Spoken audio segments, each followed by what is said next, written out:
వోల్ట్సన్ అనేటటువంటి సంస్థ 15,000 కోట్ల రూపాయలకు ఒప్పందం అని చెప్పేసి నాటకాలు ఆడుతున్నారు.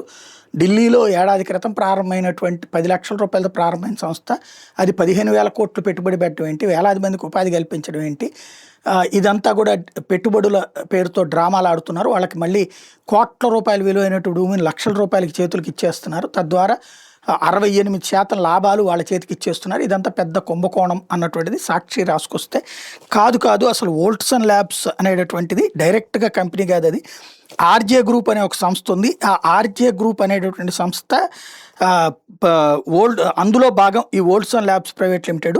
అంటే ఆర్జే గ్రూప్ వాళ్ళే వోల్ట్సన్ ల్యాబ్స్ ప్రైవేట్ లిమిటెడ్ పెట్టారు. అది అనామక్ కంపెనీ కాదు. వాస్తవంగా ఈ కంపెనీ భారతదేశం, దుబాయ్, థాయిలాండ్, మొరాకో దేశాల్లో కూడా ఆర్జే గ్రూప్ అనేది కార్యకలాపాలు నిర్వహిస్తుంటుంది. 90,000 కోట్ల టర్నోవర్ ఉంది. 37 ఎకరాల కోసం వోల్ట్సన్ అనే సంస్థను స్థాపించింది అన్నది తప్పు అని చెప్పుకొస్తున్నారు. నిజమైతే కనుక మంచిదే. కాకపోతే ఇప్పుడు ఇదివరకు కూడా ఇట్లాగే వైశ్య ఐఎన్జీ వైశ్య అన్నటువంటిది, ఐఎన్జీ భారత్ వైశ్య అన్నటువంటిది ఆ మధ్యన స్కిల్ డెవలప్మెంట్ కేసులో కూడా ఏదైతే ఒక పెద్ద సంస్థ అని పేరు చెప్పారు, ఆ తర్వాత అది లోకల్ సంస్థ, అందులో నుంచి బయటకు వచ్చినోడు అని చెప్పారు. అట్లాగే ఏమైనా ఉందో ఒకసారి క్రాస్ చెక్ చేసుకొని భవిష్యత్తులో ప్రాబ్లం రాకుండా ఉంటుంది.